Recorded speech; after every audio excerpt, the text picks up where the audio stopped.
సావిత్రి గారిని నేను ప్రత్యక్షంగా మా స్నేహితుడి మదర్కి, ఆమె ఫ్రెండ్స్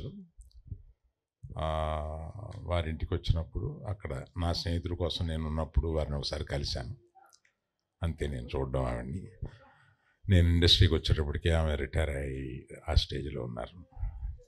కాకపోతే కారులో వస్తూ సావిత్రి గారితోటి పోల్చదగిన మరో నటి ఇంకెవరన్నా ఉన్నారా అని ఆలోచించినప్పుడు మీనా కుమారి గారు ఒక్కరే ఉన్నారేమోనని అనుకున్నాను నేను. అది వచ్చి మన తనికెళ్ళ భరణితోటి వారితోటి పోల్చగలిగిన వాళ్ళు ఒక్క మీనా కుమారి కదా అన్నాను. తప్పండి అన్నారు ఆయన. అదేంటండి అన్నాను. ఈమె హాస్యం కూడా చేయగలరు, మీనా కుమారి హాస్యం చేయలేరు, హాస్యం చేసిన వాళ్ళే పూర్తి నటినట్లు అవ్వగలరు అని ఆయన చెప్పినప్పుడు, సరే సార్ అది మీరు పర్సనల్గా చెప్పినా కూడా నేను కోట్ చేయాల్సి వచ్చింది.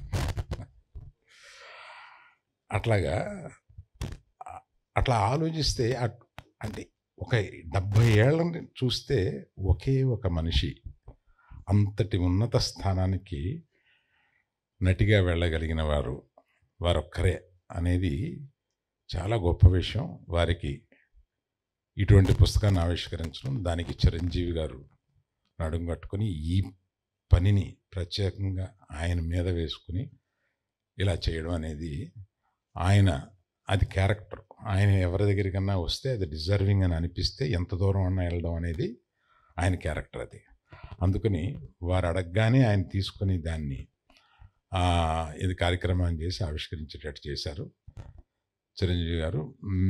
అందరికన్నా మీ గురించి నాకు తెలుసు కనుక సూర్యక తర్వాత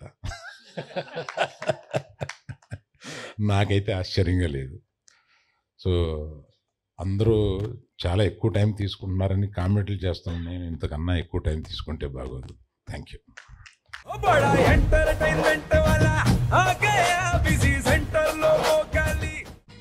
సక్కు సక్కేంద్ర సక్కు సక్కు బాయ్ బాయ్ బాయ్ బాయేంద్ర భార్గవ్ బాయ్ బాయ్. గిరాకి వచ్చే టైం ఏంది? కస్టమర్లు వస్తున్నాడు, రేటు కలిపి గురి.